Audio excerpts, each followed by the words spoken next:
시청자 여러분 안녕하십니까? 김세화입니다.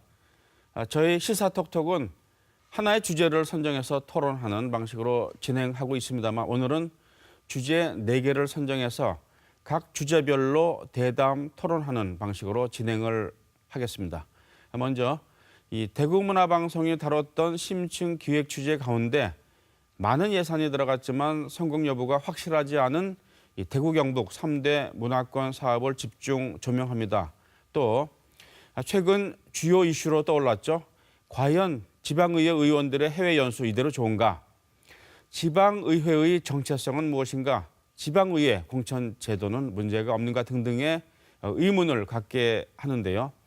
해외 연수 추태 파문을 일으킨 예천군의회 사건을 종합합니다. 그리고 전문가와 함께 2019년 지역 정치 전망, 지역 경제 전망을 하는 순서도 준비했습니다. 먼저 10년 전 이명박 정부가 문화 생태자원 네트워크를 구축한다면서 이 대규모 사업을 시작했습니다. 대구와 경상북도는 이 사업 가운데 3대 문화권 사업을 맡아서 지금까지도 진행하고 있습니다. 2조 6천억 원이 든 규모가 큰 사업이지만 과연 성공할지 여부는 불투명합니다. 먼저 이 3대 문화권 사업이 무엇인지부터 시청자들께 간단하게 설명을 해주시죠. 네. 2008년 9월 10일 이명박 전 대통령은 국가균형발전전략회의에서 5+2 광역경제권 30대 선도 프로젝트를 선정해서 발표했습니다. 네. 각종 SOC 사업이 포함됐는데요. 대구와 경북은 BSOC 사업을 선택했습니다. 네. 이름은 3대 문화권 문화 생태 관광 기반 조성 사업입니다. 네. 대구와 경북을 유교, 가야, 신라 이렇게 3개 문화권으로 나눠서 3대 문화자원하고 네. 낙동강, 백두대간과 같은 생태자원 네. 그러니까 문화와 생태 이 두 네. 자원을 개발하겠다는 사업입니다. 네. 이 사업에는 2조 6,115억 원이 투입된다고 발표했습니다. 네. 사업이 44개나 되고요. 국비가 70%가량 네. 지원됐습니다. 네. 정권이 바뀌면서 사업비는 조금씩 줄어서 지금은 2억 원 가량으로 됐습니다. 2조 원 가량으로 됐습니다. 네. 현재 10개 사업이 완료가 되고 3개는 사업이 취소됐습니다. 그리고 31개 사업은 아직 진행 중입니다. 정부는 이 사업이 마무리되면 미래 신성장 동력으로 지역 발전에 네. 크게 이바지할 것으로 기대하고 있습니다. 네. 31개 사업이 진행 중인데 네. 일단 전망은 이 장밋빛 전망인 것 같아요. 네. 장밋빛 전망으로 출발을 한 것 같은데 한태영 기자가 이 사업 현장을 계속 다녀봤죠. 네. 취재를 계속 하셨는데 네. 지금 이 사업 이 상황은 어떻습니까? 네. 먼저 군의군 얘기부터 해보겠습니다. 네. 국비를 포함해서 1,200억 원을 들여서 만들고 있는 삼궁 유사 테마파크입니다.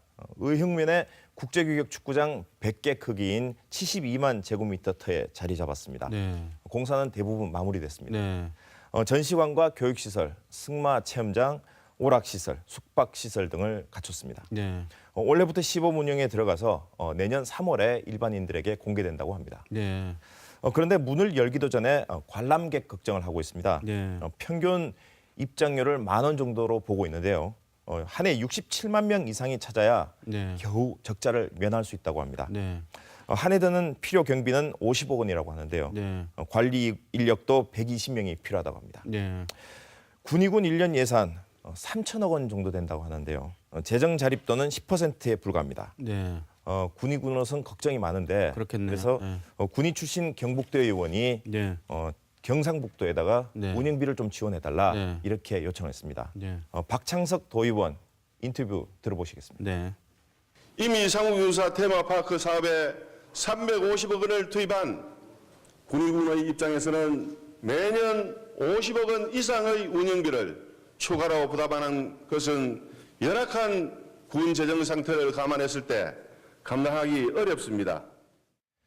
네, 이에 대해서 경상북도는 다른 3대 문화권 사업과 연계해서 운영 활성화를 위해서는 노력하겠지만 네. 운영비 자체를 지원하기는 어렵다고 말합니다.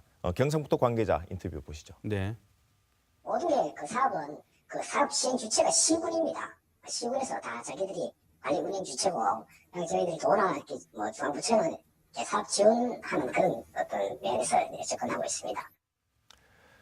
네, 참고로 군위군 인구는 2만 3천여 명입니다. 거의 한 해 예산 3분의 1을 이 사업에 투입했다. 네. 이렇게 보시면 됩니다. 사실 67만 명 이상이 찾으면 좋겠지만은 네. 미지수죠. 네, 그렇습니다. 네, 그렇게 많은 관람객이 올 수 있는가? 자, 이렇게 이제 재정 자립도가 낮지 않습니까? 네. 경상북도의 시군들이. 네. 그런데 이제 이 운영비로 또 쓰게 되면은 살림살이를 당연히 주민들은 걱정하게 될 것이고 네. 바로 그런 문제인데 또 영천에도 설화마을, 한이마을 이런 마을이 있습니다. 예. 두 곳인데 한번 이곳 들어보셨습니까? 사정은 어떻습니까? 예, 한이마을이라고 있고요. 네. 설화마을이 있는데 네, 영천시 금호읍 11만여 제곱미터의 화랑 설화마을을 지금 조성하고 있습니다. 네. 설화를 주제로 휴양 레저 시설을 만든다고 하는데요. 네. 현재 공정률은 70%로 올해 말 완공을 목표로 하고 있습니다. 네, 4D 전시관을 비롯해서 체험 시설 그리고 자전거 동호인들이 이용할 샤워장 네. 이런 시설들이 들었습니다. 네, 국비 300억 원을 비롯해서 도비 12 등 540억 원이라는 어마어마한 예산이 네. 투입됐는데 네. 자체 용역 결과 수익성이 떨어지는 것으로 조사됐습니다. 아, 네, 완공되면 한 해 4억 원에서 5억 원 가량의 관리비가 들어갈 예정인데 이런 시설에서 수익을 창출하기는 쉽지 않아 보입니다. 네, 그렇겠네요. 영천시 조영재 시의원의 얘기 직접 들어보시겠습니다. 네, 접근성이 많이 떨어지고 또 다른 또 뭐 환경 문제도 있고 해서 참 시당초부터 그 쪽에는 잘못되는 부분인데 작년이 지난번 7대 의회에서도 많이 염려했던 부분입니다. 네, 수익성도 문제지만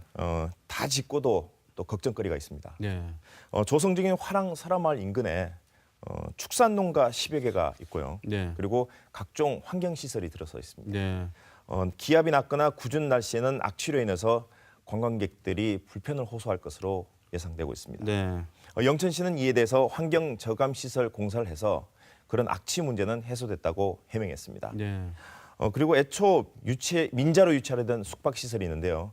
아직까지도 투자자를 찾지 못하고 있습니다. 네, 그렇군요. 설계 변경 등으로 공사가 또 늦어져서 네, 시공업체 수억 원의 공사 지연금도 물어야 할 처지입니다. 네, 문제가 한두 가지가 아닌 것 같아요. 네. 그 한이마을은 어떻습니까? 네. 영천시 천문로에 10만 제곱미터 규모로 한이마을이라는 시설을 조성했습니다. 네, 국비 220억 원을 포함해서 320억 원의 세금을 투입했습니다. 네, 한의학자들이 사용하는 각종 한약재를 비롯해서 침, 뜸과 같은 한방재료 도구를 전시했습니다. 시범 운영을 하면서 보완을 한 뒤에 다음 달에 문을 연다고 합니다. 현재는 한이마을에 들어올 입주업체를 모집하고 있습니다. 네, 그리고 이 시설에서 영천 한약 축제도 열었는데 해마다 관련 행사도 연다고 합니다. 네. 다양한 방법으로 활용을 하겠다는 건데요. 네, 그런데 여기도 운영비가 문제입니다.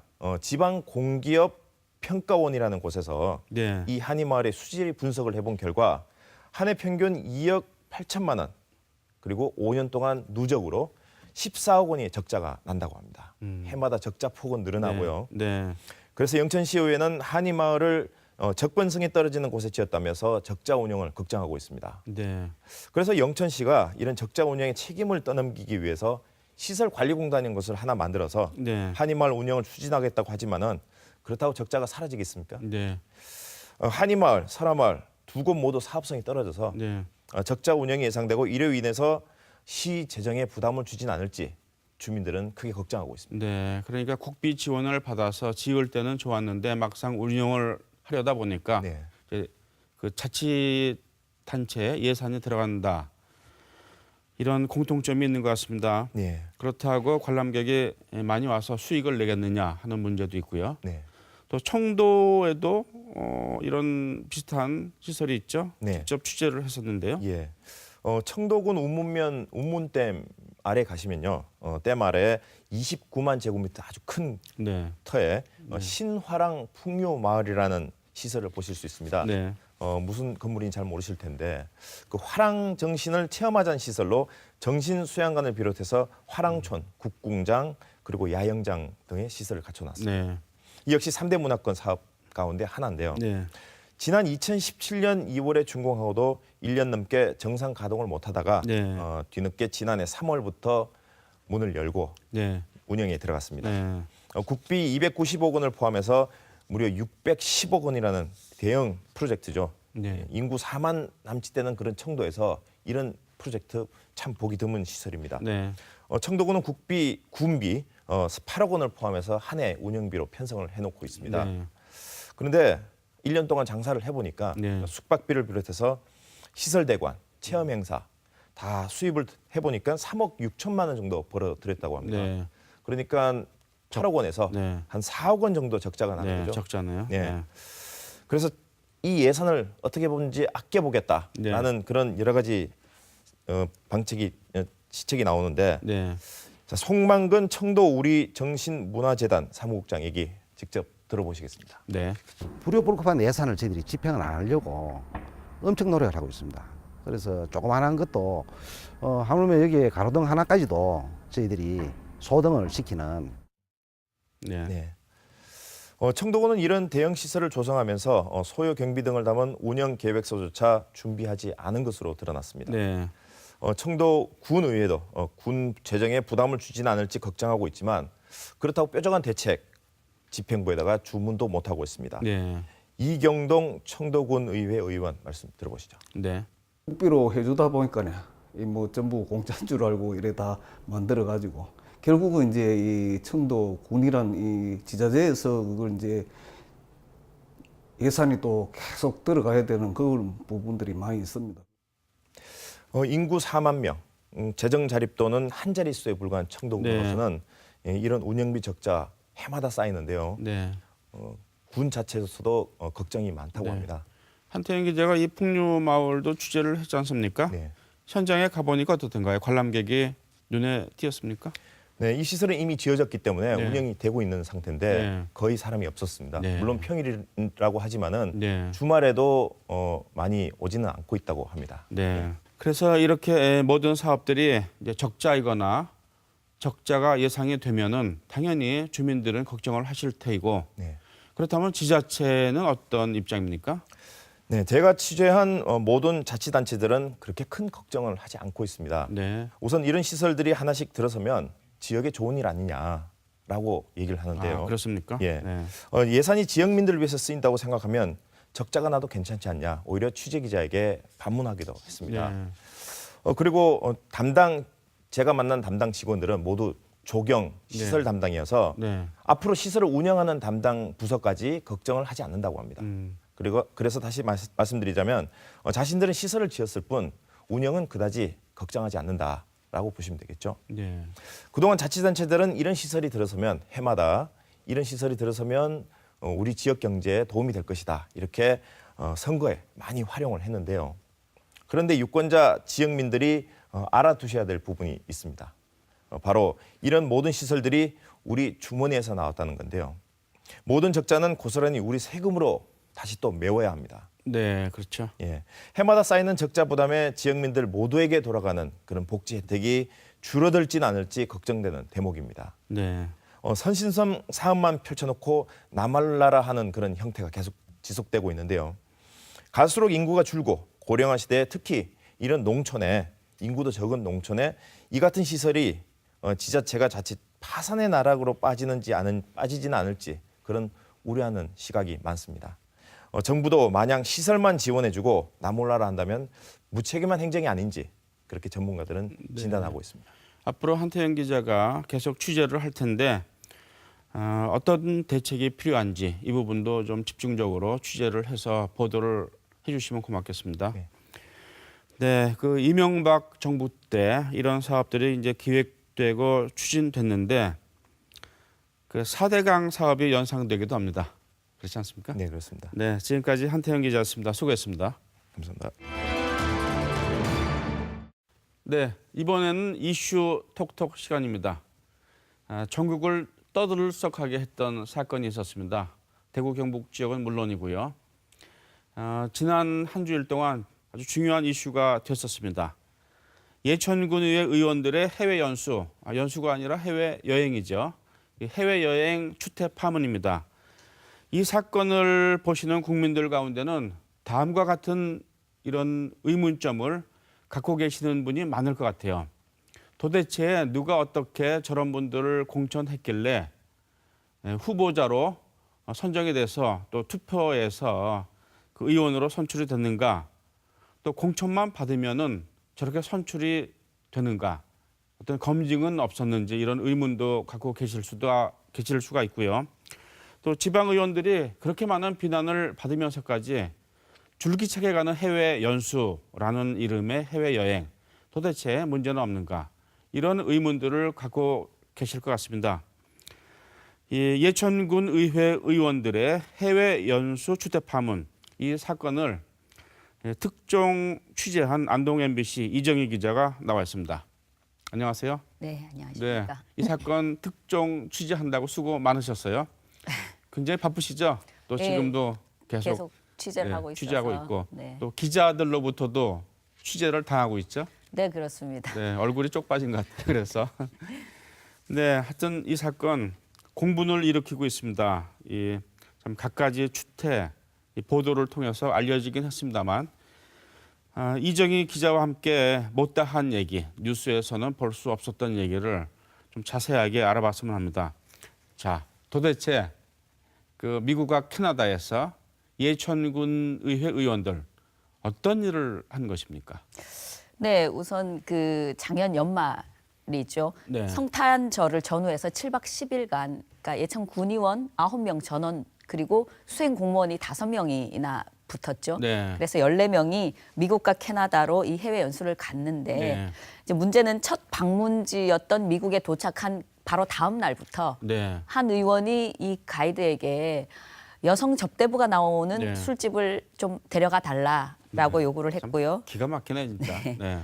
또 밤에는 이 호텔 방에서 음주 네. 그리고 고성이 이어지면서 이 일본인 투숙객이 호텔 측에 항의를 하기도 했습니다. 네, 그렇죠. 예. 그리고 또 이동 중에는 이 버스 안에서는 이 미국이나 캐나다 이런 데에서는 굉장히 그 음주를 엄격하게 금지하고 있는데요. 버스 안에서 음주를 하기도 했습니다. 네. 또 그러다가 이 연수 4일 차에 이 캐나다 토론토의 한 식당에서 술을 겸해서 저녁 식사를 한 뒤에 네. 이제 박종철 당시 부의장이 이 가이드에 대한 불만이 좀 누적된 상태였어요. 네. 일정이 너무 빡빡하지 네. 않나. 네. 군의원들에게 이제 뭐 식사를 빨리 하고 나오세요. 5분 뒤에 출발합니다. 네. 뭐 이렇게 하니까 좀 불편했던가 봐요. 네. 그래서 그 버스 안에서 이야기를 나누던 중에 그 이야기에 굉장히 조금 화가 나서 순간적으로 네. 일어나서 주먹을 휘둘렀던 거죠. 네. 그리고 나서 바로 이제 현지 운전기사의 신고로 토론토 경찰이 출동하고 응급차가 달려왔던 겁니다. 네.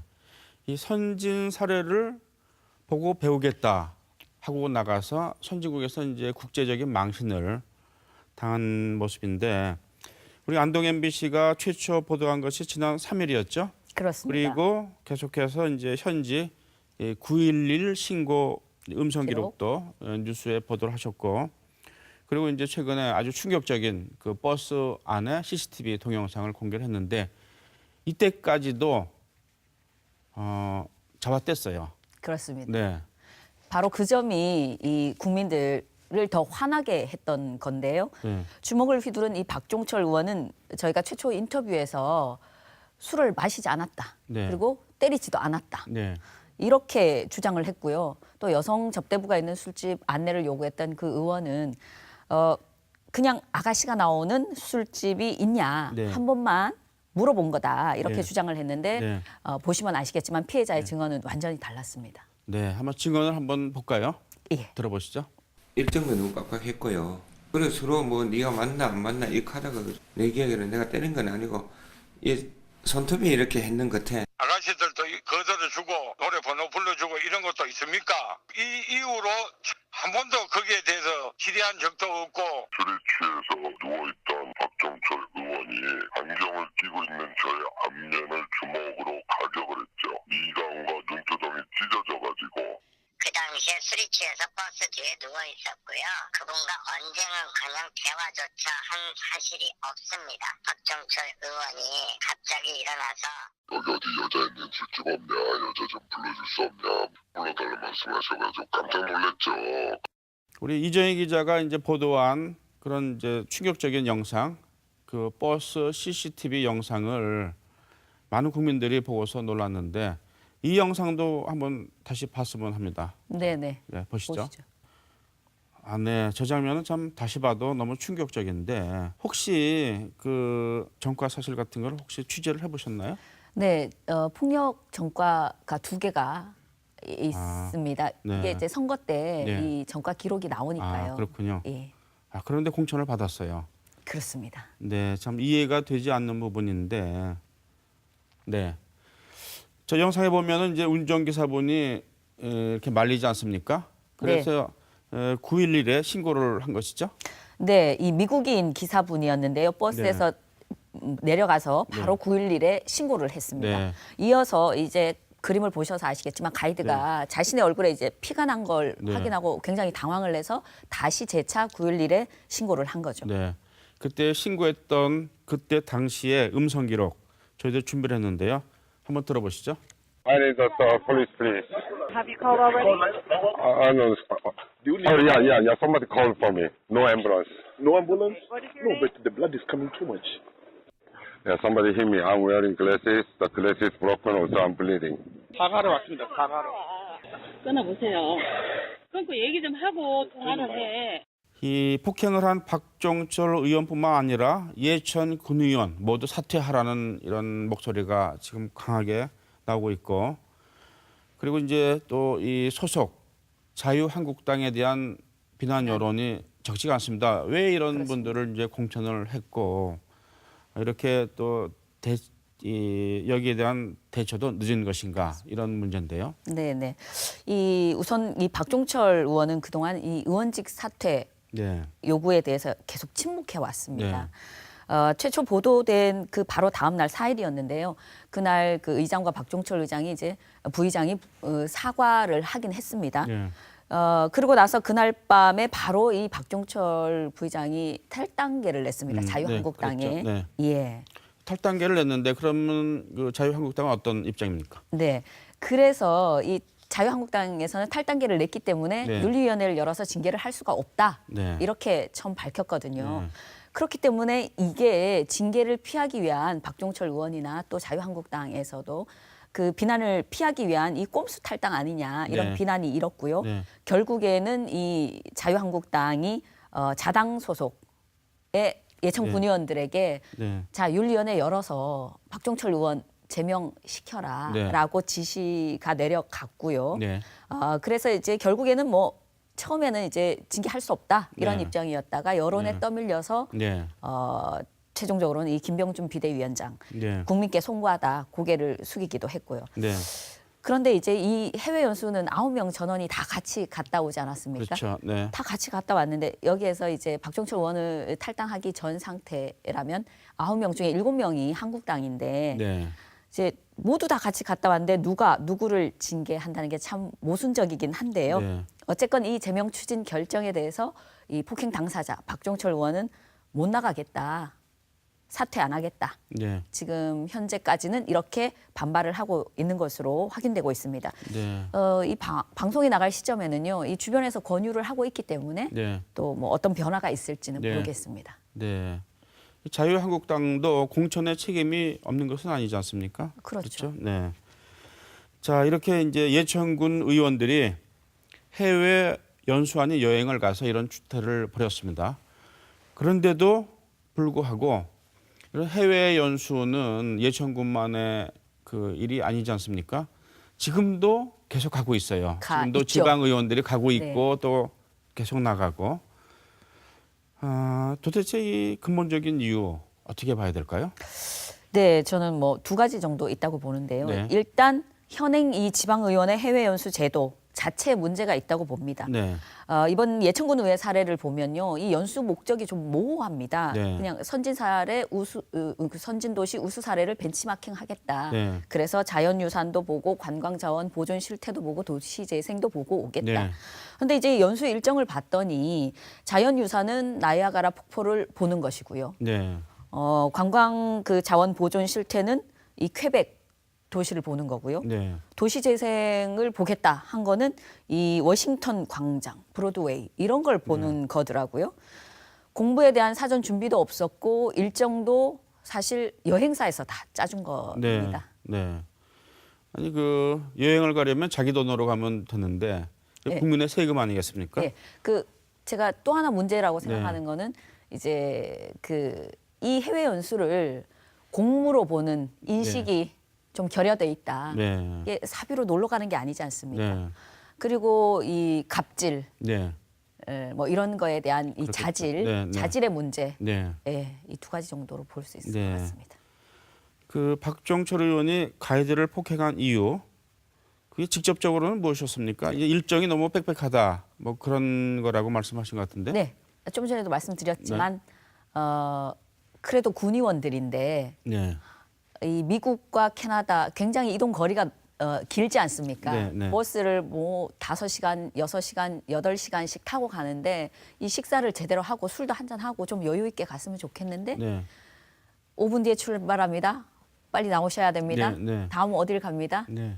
좀 불만이 쌓였던 것 같아요. 그래서 네. 이 일정을 취소하자라고 했는데 이제 가이드 입장에서는 네. 정해진 일정이고 또 현지에 다 약속을 해둔 상태이기 네. 때문에 취소하기가 곤란했던 거죠. 네. 그래서 여기에서 이제 불만이 쌓이면서 한 3일 정도 돌아본 상황이었는데 네. 이제 폭행 사건이 일어난 거죠. 네. 이제 보통 해외 연수를 가기 전에 지방의원들 해외 연수를 가기 전에 이러이러한 목적으로 가니까 승인을 해달라 이런 심사를 받게 돼 있지 않습니까? 네. 그런데 이 의원들이 당연직으로 들어가서 셀프 심사를 하는 거죠. 네. 이번 그 예천군 사례도 의회 사례도 보면 이 폭행 당사자인 박종철 부의장이 네. 당시 부의장이 심사위원장이었던 네. 거죠. 네. 그리고 또 이 해외 연수를 다녀오고 나서 보고서를 쓰게 돼 있는데 이 보고서를 대개는 수행했던 공무원들이 쓰거나 네. 아니면 여행 일정을 짰던 여행사 혹은 그 수행했던 연수기관이 대신 써서 제출을 하는 거죠. 네. 이런 이유들 때문에 지금의 이 지방의원 해외 연수는 공부하는 연수가 아니라 대개는 거의 놀러 가는 여행이 되고 있다는 게 네. 현실이죠. 예천군 의회가 자기 문제를 어떻게 처리할 것인지 그리고 한국 땅에서는 또 어떻게 처리할 것인지 경찰은 어떻게 수사해서 결론을 내릴지 잘 지켜봐야 될 것 같고요. 무엇보다도 그 누구보다도 예천군 주민들이 잘 지켜보셔야 될 것 같다는 생각이 듭니다. 자, 이런 해외 연수, 지방 의원들의 해외 연수 이러저러한 문제점들이 계속 노출되고 있는데 이거를 없애야 됩니까? 개선해야 됩니까? 어떻게 보세요? 네, 뭐 이 지방자치, 이 풀뿌리 지방자치를 위해서 사실 없앤다는 거는 좀 너무 과격한 네. 반응이고요. 그만큼 네. 이제 분노하고 있다는 네. 반증이긴 합니다만 네. 이 의원들이 사실 제대로 해외 연수를 다녀와서 뭐 선진 사례를 보고 온다면 이게 아무 문제가 없는데 이걸 네. 사실 자율에 맡겨두기에는 개선 여지가 별로 없다는 게 문제죠. 네. 저는 심사위원 선정부터 이 네. 제대로 하도록 규정해야 한다고 봅니다. 심사위원 선정을 이 심사 받는 의회가 선정을 하지 않습니까? 네. 당연히 본인들에게 편한 분들을 심사위원으로 선정을 하죠. 네. 지역 주민의 다수를 차지하는 예를 들어 농민이나 네. 아니면 시민단체 관계자를 네. 심사위원으로 선정하지는 않지 않습니까? 네. 그리고 좀 더 근본적으로는요, 이 매년 관행처럼 이 해외 연수 예산을 편성을 하는데 이 예산 네. 편성 자체를 좀 손을 봐야 한다고 봅니다. 네. 규정이 바뀌어서요, 지난해부터는 이 지방 의원들의 해외 연수 비용은 의회 관련 예산 전체 네. 총액 내에서 네. 자율적으로 정하도록 되어 있습니다. 아, 네. 네, 그렇기 때문에 이렇게 뭐 네. 상한 제한 없이 함부로 네. 편성을 하는 거죠. 아, 그러니까 한도액 제한이 없다고요? 의회 관련 예산 전체 내에서 네. 해외 연수는 얼마 하라 제한이 네. 없는 거죠. 그 네. 한도 내에서만 네. 편성을 하면 되는 거죠. 그리고 이정희 기자가 이제 특종 보도를 했지만은 그 CCTV 화면 그 결정적이었어요. 그 어떻게 구했습니까? 네, 사실 이 의원들이 처음부터 진솔하게 이제 사과를 했다라면 네. 제가 이 CCTV 동영상까지는 구하지 않았을 수도 네. 있었습니다. 구할 생각을 가지지 않았을 수도 있겠네요. 왜냐하면 인터뷰 이후 네. 인터뷰 때 계속 이제 거짓말을 하니까 네. 거짓말을 하기 때문에 그럼 확실하게 좀 진실을 알리자면 CCTV 동영상이 필요했기 때문에 아, 네. 예, 했던 거고요. 네. 사실 이 뒷얘기가 좀 있는데 이 가이드가 합의를 하긴 했지만 가이드의 아내가 굉장히 분노를 해서 아, 네. 이 지역의 작은 이 네. 언론에 사실은 제보의 글을 올렸는데요. 네. 그쪽에서 그런 사실 없다 하고 삭제를 해버린 겁니다. 근데 여기에 굉장히 분노를 느꼈고요. 네. 그리고 그 다음에 저희 안동 MBC가 바로 마침 연락을 취하게 됐고 첫 네. 보도 이후에 이 다른 언론에서 기사를 다루었는데요. 네. 이 박종철 의원의 이야기. 사실 네. 거짓말로 판명이 났지 않습니까? 네. 이 박종철 의원의 이야기를 그대로 실어서 마치 이 가이드와 박종철 의원이 진실 공방을 벌이고 있는 것처럼 네. 이렇게 보도를 한 거에 대해서도 이 한국 언론을 못 믿겠다. 네. 굉장히 이제 불신을 표출을 하셨거든요. 네. 그래서 뭐 나름 좀 더 팩트에 좀 충실하려고 했던 저희 안동 MBC에 그래서 최초로 유일하게 또 인터뷰에 응해 주셨고요. 네. 그 이후에 9.11 신고 통화 기록 그다음에 이 CCTV 동영상까지 제공을 하게 된 겁니다. 사실 관광버스에 요청을 해서 저희도 뭐 이게 남아 있을까 걱정을 하긴 했습니다만 네. 한 그 운전기사한테 또 확인받는 절차를 거쳐서 절차가 네. 있더라고요. 그래서 네. 한 열흘 정도 걸렸습니다. 이 사안을 좀 취재하면서 개인적으로 이 한국 언론의 좀 문제를 그대로 보여주는 사례다 이런 거를 좀 생각을 하게 됐고요. 그래서 네. 한편으로는 굉장히 씁쓸했던 네. 예, 사례였습니다. 네, 언론의 문제도 있었습니다. 자, 이 문제의 이제 본질은 도대체 저런 분들을 누가 어떤 방식으로 공천을 했는가, 또 그 어떤 검증 없이 이렇게 선출이 될 수도 있구나라는 이런 문제점들. 물론 이제 해외 여행과 같은 연수도 문제가 되지만요. 그래서 어떻게 보면 선거제도의 어떤 근본적인 문제를 이 사건을 통해서 확인하지 않았는가 이런 생각이 듭니다. 네. 네, 사실 그 부분이 좀 중요한 거죠. 네, 예, 공천을 했던 이 공당이 책임지는 모습을 보여주지 않았던 점, 네. 그리고 이 제대로 공천을 했냐 이런 부분에 대해서 사실은 굉장히 문제가 있다고 보여집니다. 네, 이정희 기자 수고 많이 하셨습니다.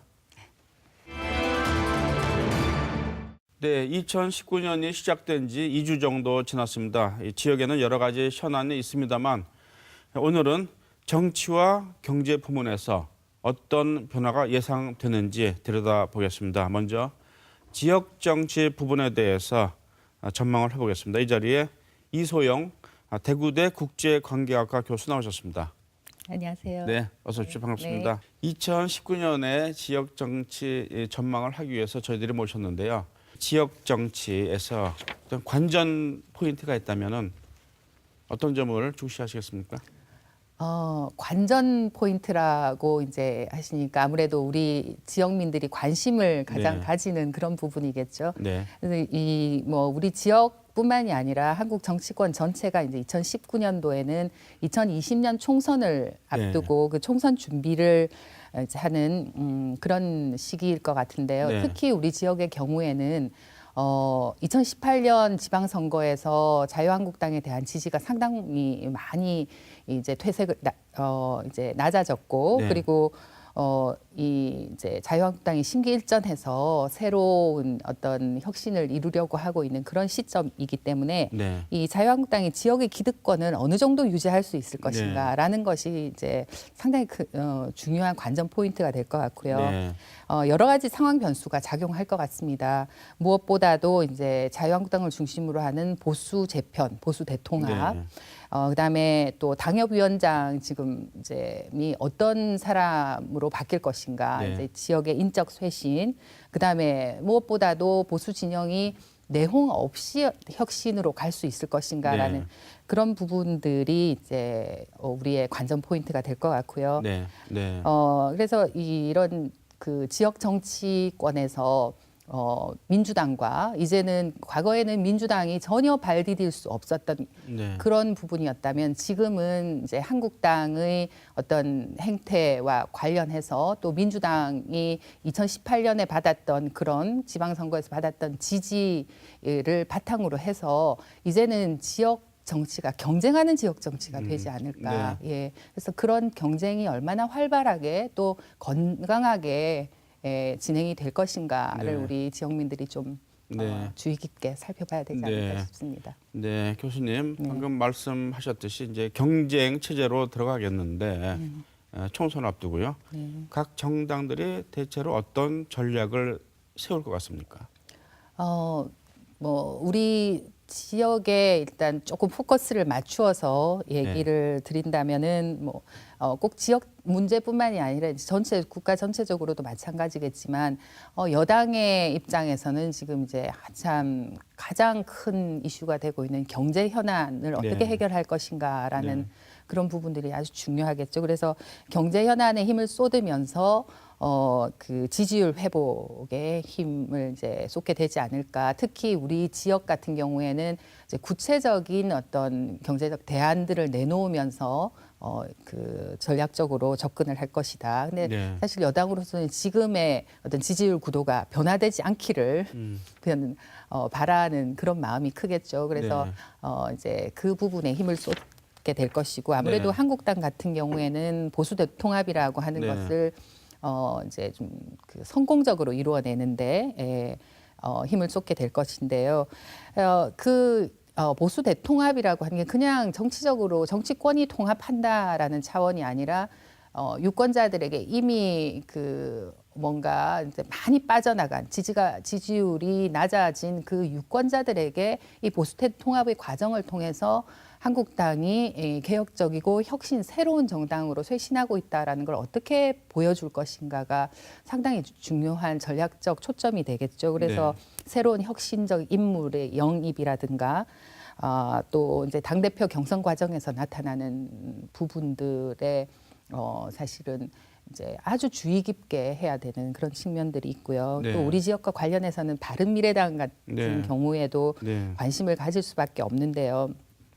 또 유승민 의원이 사실 보수 대통합의 과정에서 어떤 선택을 할 것인가가 아직까지는 명확하게 이제 보이지는 않습니다만 아주 중요한 이제 전략적 지점이 될 것으로 생각이 됩니다. 근데 아무래도 상반기에는 4월에 재보궐 선거가 있기 때문에 각 정당으로서는 이 재보궐 선거에서 누가 기선을 잡느냐.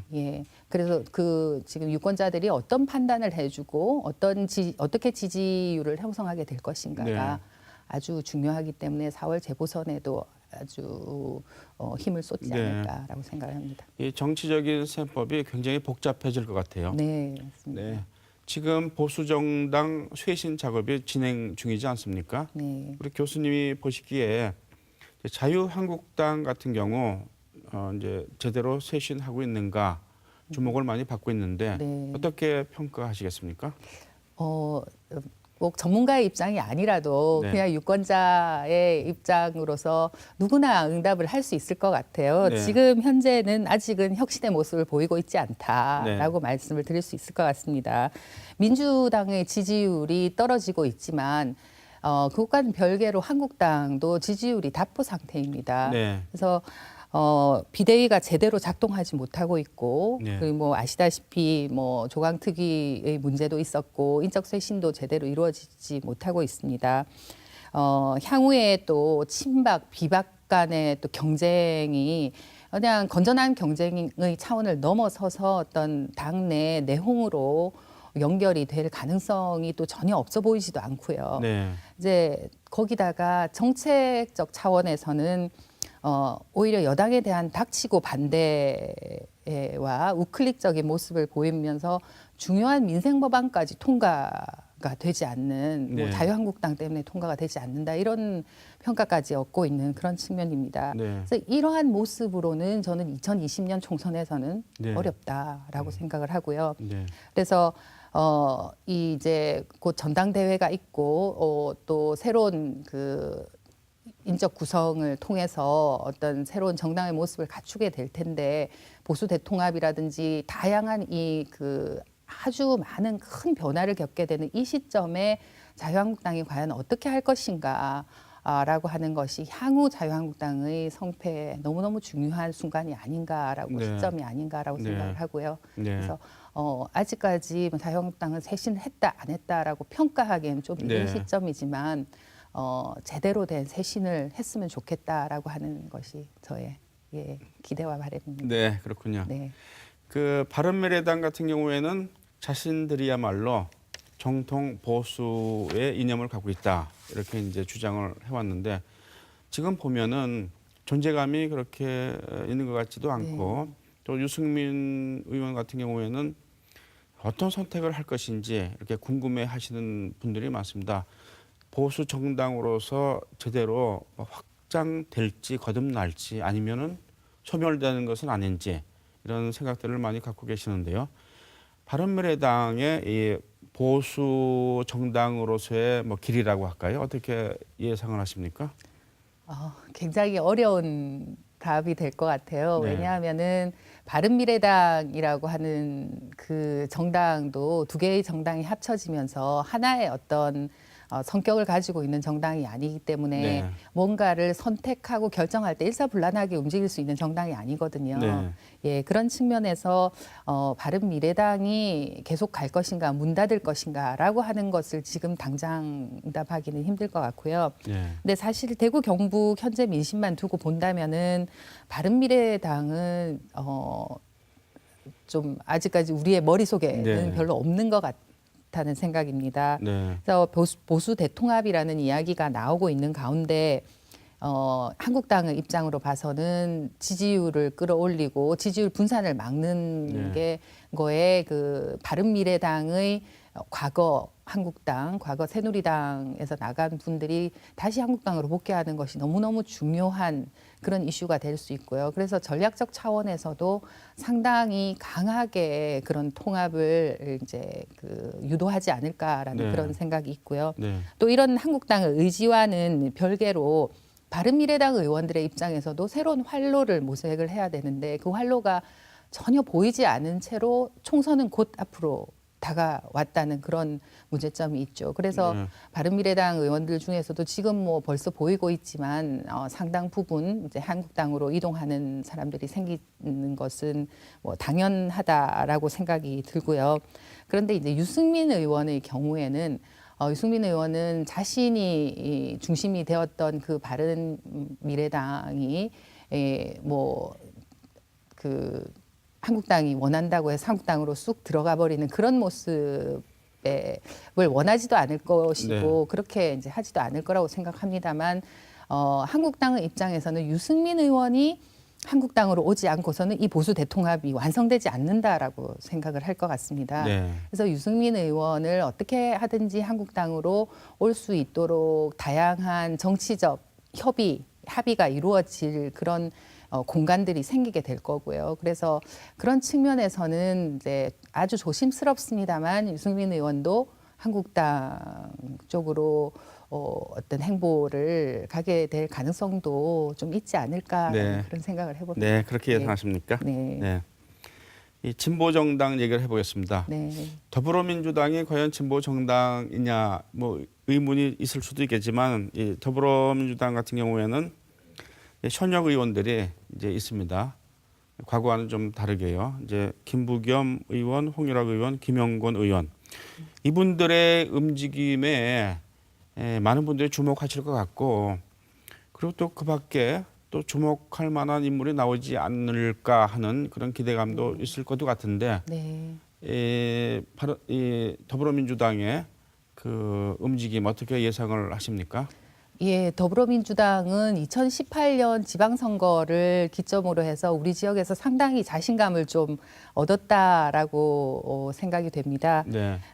김부겸 의원의 경우에는 2020년 총선에 김부겸 의원이 과연 얼마나 이 지역에서 좀 압도적인 지지를 받느냐라는 것에 이제 향후 뭐 대선도 있고 향후 행보에 이제 영향을 미치는 부분이기 때문에 거기에 이제 중점을 두실 것 같고요. 그다음에 홍일학 의원 같은 경우에는 무소속으로 출발해서 사실은 총선에 출마를 해서 상당히 높은 지지를 얻고 당선이 됐는데 그때 기대에 비해서는 요새는 조금 또 행보가 약간 뜸한 그런 측면이 보이고 있긴 합니다. 그래서 2019년에 아마 보다 활발하게 더 활동을 하면서 2020년을 준비를 하지 않을까 싶고요. 김영권 의원 같은 경우에는 이제 구미를 중심으로 하실 건데 이번 이제 2018년도만 본다면 지금 김영건 의원이 나온 그 지역구가 네. 뭐 구미시장, 민주당 네. 구미시장을 만드는데 결정적인 역할을 했던 지역구거든요. 네. 그래서 그 지역구에서 어떻게 활동하느냐에 따라서 이제 상당히 뭐 이변이 연출이 될 수도 있고 네. 또 그래서 지금 이거는 가장 아주 재미있는 관전 포인트 지역이 아닌가라는 네. 그런 생각을 해봅니다. 정의당 같은 경우에는 지난 지방선거에서 고전을 면치 못했습니다. 이제 총선을 앞두고 정의당의 과제는 무엇이라고 봐야 될까요? 정의당은 뭐 사실 이번 총선을 앞두고는 연동형 비례대표제에 네. 힘을 쏟을 수밖에 없는 그런 상황입니다. 네. 정의당은 뭐 지역구 의석이 2석이 있었는데 심상정 의원과 노회찬 네. 노회찬 의원은 지금 없고 그리고 그 의석을 다시 또 창원에서 차지하기는 상당히 힘든 상황이라서 네. 비례대표제 제도 개선에 힘을 쏟고 있는데 제 개인적인 의견으로는 제도 개선도 굉장히 중요하지만 정의당 스스로가 또 새로운 쇄신과 어떤 비전을 제시하는 네. 데 성공하지 못한다면 네. 역시나 또 힘들지 않을까. 네. 연동형 비례대표제로 될지 안 될지는 건 아주 사실 모르는 일이고요. 네. 그래서 정의당 나름대로의 쇄신과 네. 전략적 어떤 그 포인트를 가지고 있어야 된다라는 생각을 합니다. 네, 방금 연동형 비례대표제 말씀을 하셨는데요. 네. 지금 비례대표제 이 논의가 이제 진행 중이고 네. 이제 선거제도 개혁이 정치권의 화두인데 어떻게 전망하시고 또 어떻게 돼야 된다고 생각을 하시는지요? 네.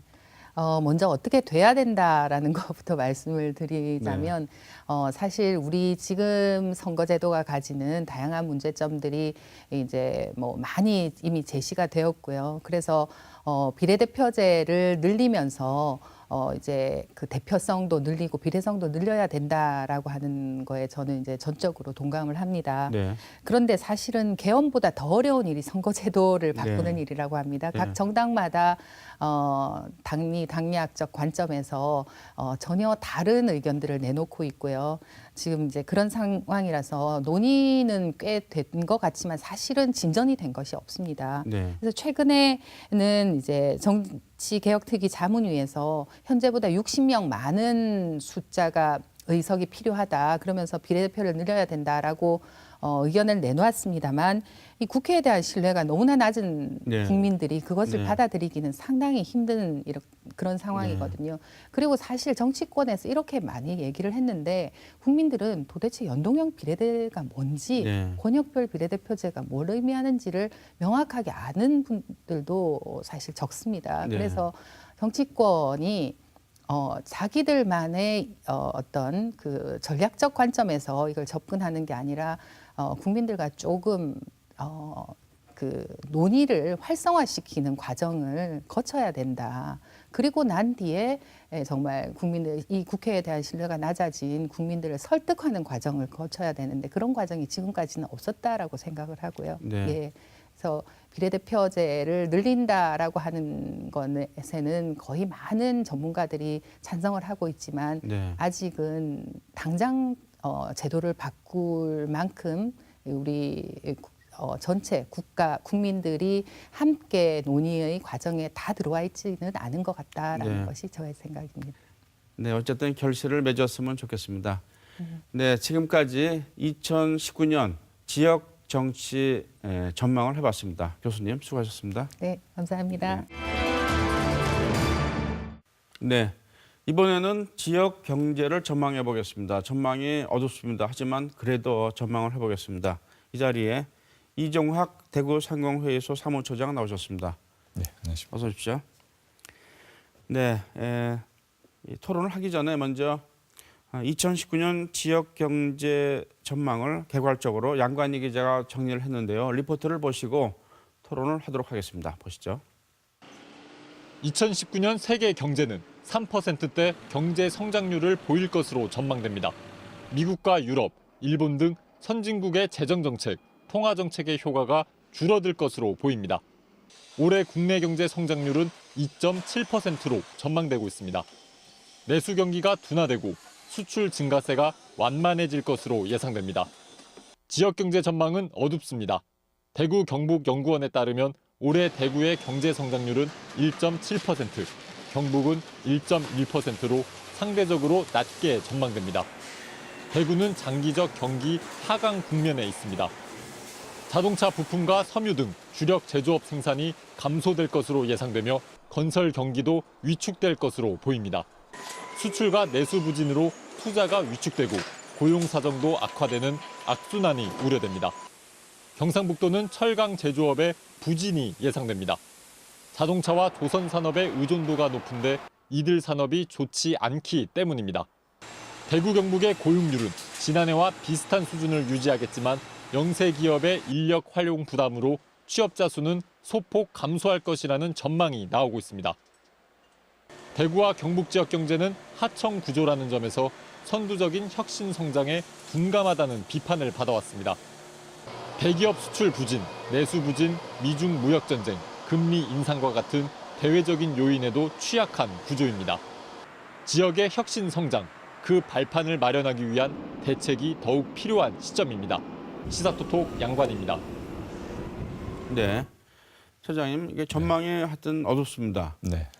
이 지역 경제가 직면한 가장 큰 문제점은 무엇이라고 보십니까? 네, 그 지금 전반적으로 어둡게 보고 있는데요. 지역 경제의 가장 큰 문제가 대내외 경기에 취약한 이 대기업 하청 생산 구조에서 찾아볼 수 있겠습니다. 네.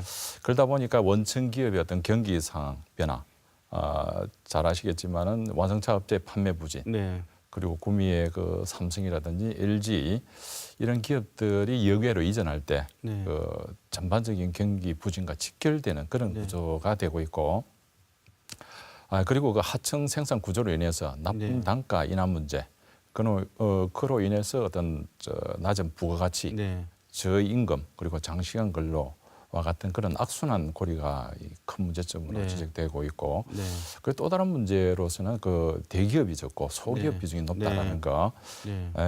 그러다 보니까 지금 현재 통계적으로 50인 미만 사업장 종사자 비중이 전국은 한 64% 정도 되는데 대구는 71%나 됩니다. 전국 광역시 중에서 가장 높은 수준이고 업체당 부가가치도 한 33억 원 정도 나오는데 전국이 73억입니다. 절반도 미치지 못하는 수준으로 인해서 어떤 자금력이라든지 기술력 등과 같은 이 혁신 역량이 부족하고 이 저임금 구조에서 이제 탈피하기 어려운 그런 구조가 가장 직면한 문제입니다. 볼 수 있습니다. 지역 경제 역시 수출 의존도가 높지 않습니까? 네, 그렇습니다. 수출은 어떻게 전망하십니까?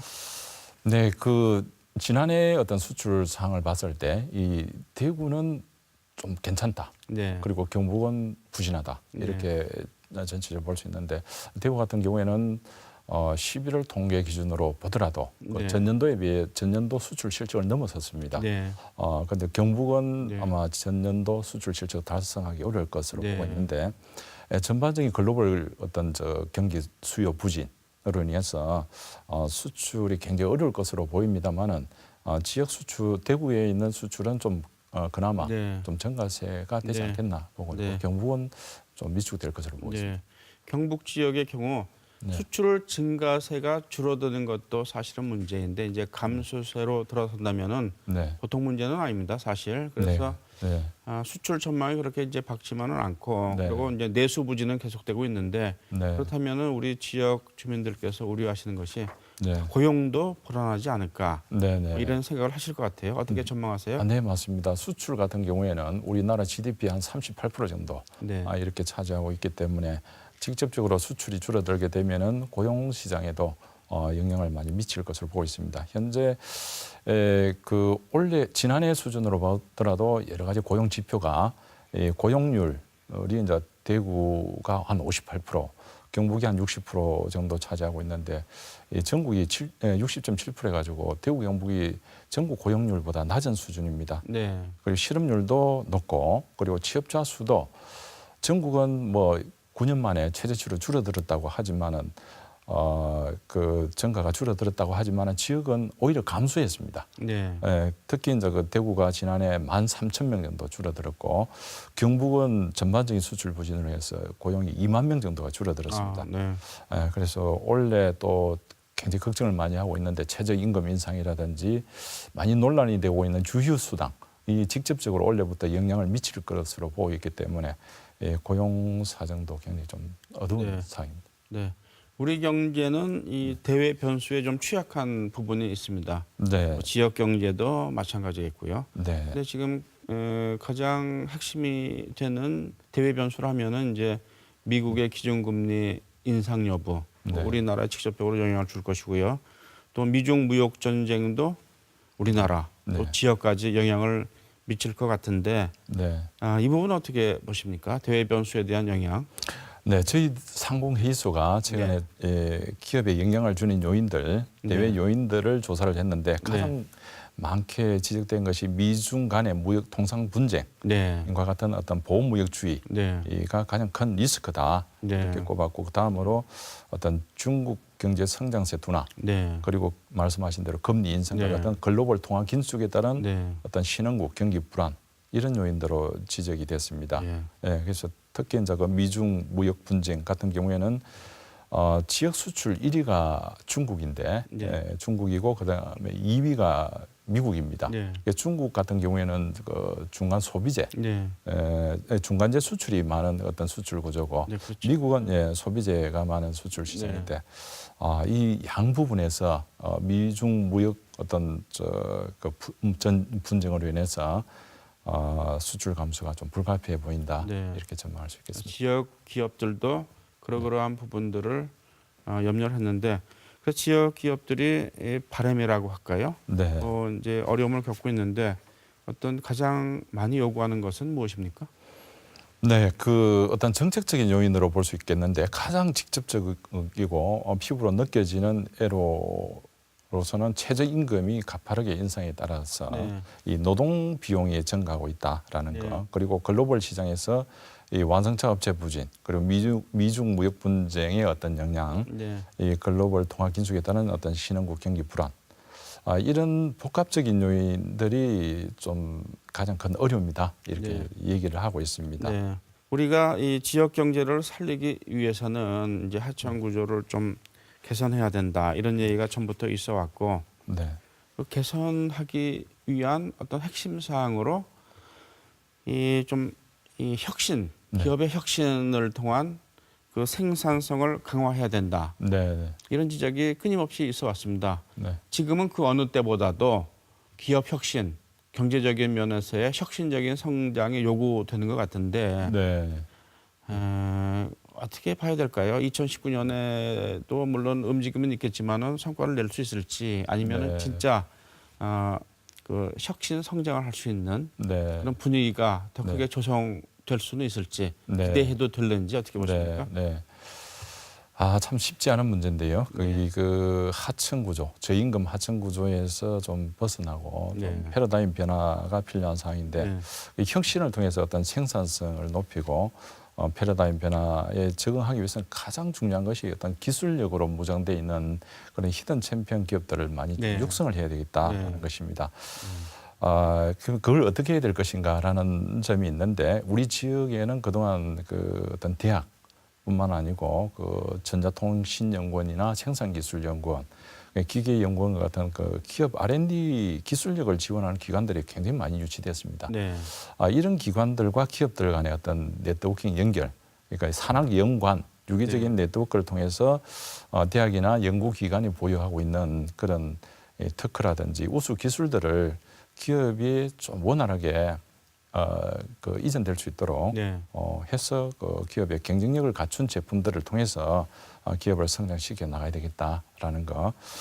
그리고 성장 유망한 중소기업들이 필요로 하는 부분들이 이제 자금이라든지 그리고 우수 기술, 국내외 시장 개척 이런 데 대한 지원 폭을 좀 더 높여 나가고 그리고 기존 기업들도 좀 경쟁력을 높여갈 수 있도록 그 4차 산업혁명과 관련되는 IoT라든지 이런 요소 기술들을 적용해서 스마트 팩토리를 좀 많이 보급할 수 있도록 추진해 나가야 될 것 같습니다. 네.